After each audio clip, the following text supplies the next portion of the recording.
Chapter 2761 The Winged Race 1. I don't understand. What's the point of doing this? If everyone dies, what use are power and status? Zhang Yi asked, very puzzled.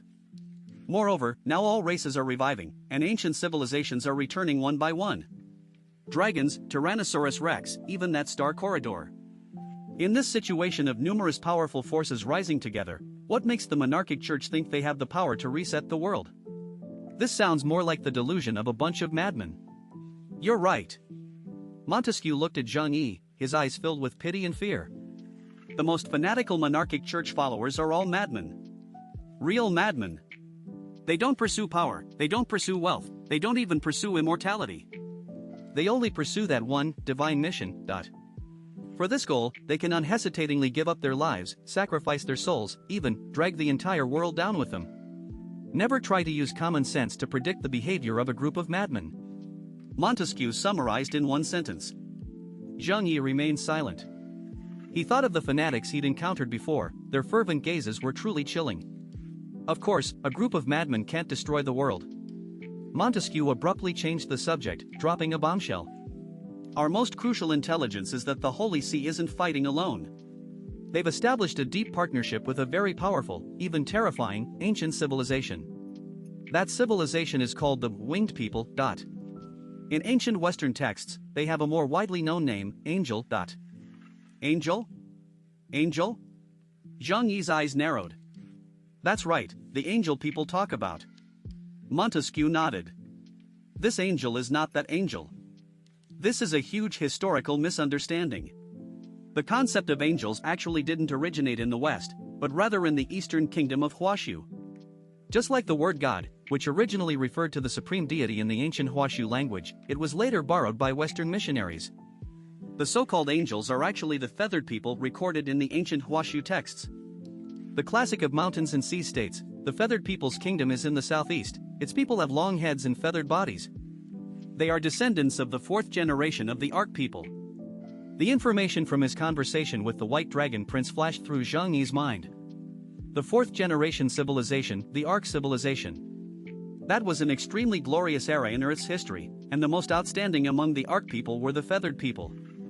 They possessed pure white wings and wielded the power of light and heat. In that era, they were the absolute rulers of the skies. The Dragon Clan mentioned it to me once, Zhang Yi said in a deep voice. The feathered people are no weaker than the Dragon Clan. Exactly. Montesquieu sighed.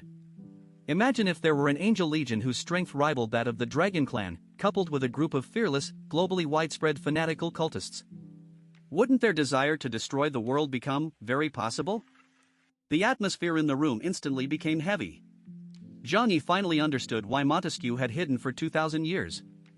Faced with an enemy of this caliber, the pupil organization would likely be annihilated in an instant if exposed. I see.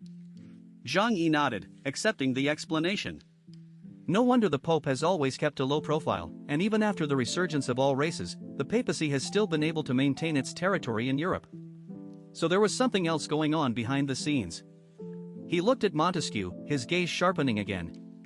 The information you provided is indeed very valuable. But what I'm more concerned about is, you just said you could help me become an Omega. Since you can't even handle the papacy, what ability do you have to help me take that final step? This was Zhang Yi's biggest concern.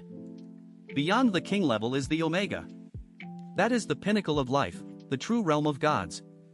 Although Zhang Yi is powerful now, he can sense that his strength is far from sufficient. Faced with the higher level beings of this world, faced with the drug gods who have wiped out era after era, only by reaching the Omega level can he have the ability to protect himself. Montesquieu paused, taken aback. He had initially thought Zhang Yi would be intimidated by the secrets of the papacy and the feathered race, but he hadn't expected Zhang Yi's focus to shift so quickly, so pragmatically. He. The old man shook his head and chuckled, a hint of mystery in his smile. Lord Zhang Yi, you're too impatient. My help to you isn't ready yet. What do you mean? Zhang Yi frowned, somewhat displeased. Are you just making empty promises? Old man, hurry up and hand over the burning technique. I think you're already courting death. No, not just empty promises. Montesquieu said solemnly, the path to godhood requires not only the accumulation of power, but also a chance and a key. While your power is currently immense, it lacks depth. You have just experienced an earth-shattering battle. Although your combat strength has soared, your foundation is not yet stable. You need time to digest, to meditate, and to comprehend the essence of the rules. As for the help I mentioned, the old man pointed to his eyes, then to the sky. When you truly stand before that door and find it impenetrable, I will give you the key. Giving it to you now would be more harmful than beneficial. Another riddle maker. Zhang Yi was somewhat speechless, but he could also sense that Montesquieu wasn't lying. At this level, some things truly cannot be explained in words. All right. Reflection and meditation. Zhang Yi shrugged. It sounds like an old monk's practice. But it's indeed my current weakness. His strength had increased too rapidly in a short time. He definitely needed time to stabilize his realm, especially after the impact of the Nightmare Clan on his mental level. He needed to recuperate. However, Montesquieu's tone shifted, a glint of light flashing in his cloudy eyes. Although the Omega matter can't be rushed, there's one thing I think we can cooperate on now. You mean the Starry Sky Corridor? Zhang Yi instantly understood. At this time, it couldn't be anything else that had summoned him. The eyes of the entire world were focused there. Exactly. Montesquieu smiled. According to our observations of the universe, the star corridor will descend in 2 years. It is filled with unknown dangers, and also with the legacies of the previous civilization. While the pupil organization is not adept at direct combat, we possess unique advantages in intelligence gathering, deciphering ruins, and circumventing certain special rules. We can form an alliance and go together. Chapter 2762 The Winged Race 2. Only at this moment did Zhang Yi fully see through the old fox's true intentions. The guidance of Omega, the secrets of the Holy See, all were just prelude. Montesquieu's real purpose was to board Zhang Yi's big ship and get a share of the spoils in the Starry Sky Corridor. After all, with Zhang Yi's current strength and the alliance with the Dragon Clan, he was undoubtedly the strongest ally for entering the Starry Sky Corridor. This old guy, he's got a pretty good plan. Zhang Yi chuckled inwardly, but he didn't expose him. More allies mean more opportunities, especially with an old coin like the Pupil Organization, which had survived for 2,000 years and was an expert in exploring ruins. An alliance? Zhang Yi picked up his teacup, took a sip, and a meaningful smile appeared on his face. He neither immediately agreed nor refused. We'll see later. If you can keep up with my pace. Montesquieu smiled upon hearing this. He knew this was tacit approval. Outside the window, the sea breeze rustled through the maple forest. A new plan for the future was quietly being laid out during this seemingly casual conversation. After bidding farewell to the Ghost Guild leader who had lived for 2,000 years, Zhang Yi led his group away from Oyster Island, nestled in the cracks of the material world. Passing through the golden spatial portal, the salty sea breeze was instantly replaced by the dry air unique to Tianhai City. Looking at the familiar steel jungle and the bustling reconstruction scene before them, everyone felt as if they had returned to another world. What an incredible old man. Brian glanced back at the vanished spatial fluctuations inside. Every time I see the chairman, it feels like flipping through a thick history book. Professor Da Vinci glanced at the dog who liked to feign profundity and said coldly, "You just want to say he's an old geezer, don't you?" "Hi, bro. We're all cultured people, let's speak civilly." "Zhang, do you think what I said makes sense?" Zhang Yi didn't reply, but turned to look at the eccentric genius beside him who was still fiddling with the portable analyzer. "Professor Da Vinci?" Zhang Yi asked, his tone tinged with curiosity. "Why would someone like you, standing at the pinnacle of human intelligence, choose to join the pupil organization?" Montesquieu, though mysterious, seems more like a charlatan. "A charlatan? Oh, no. Da Vinci didn't even look up, his mechanical eyes flashing blue light. Mr. Montesquieu is a very charismatic leader. Of course, that's not the main reason. He stopped what he was doing, looked up, and a remarkably realistic smile appeared on his almost perverse face. Then he curled his fingers, making a classic money gesture. The main reason is the pupil organization is very rich. Extremely rich. Zhang Yi. Moreover, their intelligence network spans the globe, even infiltrating the interiors of many ancient civilizations. This is an irresistible convenience for my research. Da Vinci shrugged, stating matter-of-factly, "Scientific research is very expensive, especially my projects." He added with a hint of resentment, "Columbia does offer money, but those capitalists are too fussy, always wanting to see financial reports and conversion rates." But in the pupil organization, as long as you're a genius, you can squander resources without restraint. It's that simple? Zhang Yi was somewhat surprised. It's that simple.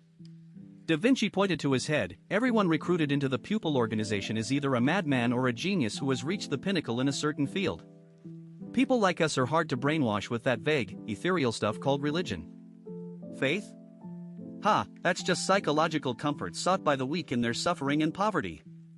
For us, truth and knowledge are the only God. Zhang Yi nodded. This reason was valid, and very much Da Vinci. So, what do you plan to do next? Go back to Columbia to report? Zhang Yi asked. Go back? No, it's too boring there. Da Vinci suddenly leaned closer to Zhang Yi, his deadpan eyes almost touching Zhang Yi's face, a fanatical light gleaming within them. Hey, Zhang. I want to stay in Tianhai City for a while. He rubbed his hands together vigorously, grinning, and said, You seem to have acquired quite a few relics of ancient civilizations again, otherwise how could the overall strength of Huashu Kingdom have increased so quickly? Let me broaden my horizons. Besides, my staying will be a great help to you. I visited your biological laboratory. Although the equipment is good, the embryo culture process and gene editing algorithms are incredibly crude, like a primitive person cracking a walnut with a stone. I can help you optimize them, even increase the probability of awakening superhumans. You? Zhang Yi raised an eyebrow, immediately intrigued. Professor Da Vinci's intelligence was no less than Yang Xinxin's. However, the two followed different paths. Yang Xinxin's favorite pastime was manipulating people's hearts and plotting wars. Leonardo da Vinci, on the other hand, loved delving into science and creating all sorts of bizarre things. Otherwise, there wouldn't have been the creation of Brian, the alien dog. Currently, his team indeed lacks someone like Professor Da Vinci. If he had joined Zhang Yi's team earlier, Uncle Yu probably wouldn't have gone down the cyberpunk path, but would have been transformed into a superorc. What's the most valuable thing in the 21st century? Talent. Although tempted, Zhang Yi couldn't help but ask, will that old fox Morgan release him? You're the chief scientist at Columbia, not a freelancer. Let me correct you, I'm just working for them, not selling myself to them. Da Vinci curled his lip dismissively, his tone arrogant. In this world, only I choose my boss, no boss chooses me. Now, I'm optimistic about your future. You possess that potential to break the old order. Moreover, I'm very interested in the technology you brought back from Mars. Zhang Yi looked at this mad scientist, his mind quickly calculating. Although Tianhai City has mechanical genius Lu Karen and a superbrain like Yang Xinxin, it truly lacks master-level figures like Leonardo da Vinci in bioengineering and some basic theoretical research. If we could keep him here, even just for a job, it would be a huge boost to the technology of the Huashu Kingdom. Deal. Zhang Yi smiled and extended his hand to him. You can stay. In exchange, I'll give you access to some of the Sand Raider civilization's technological data. Of course, only the non-core parts. Zhang Yi added, grinning like a shrewd businessman, if you want to see the core technology, that'll depend on your future performance.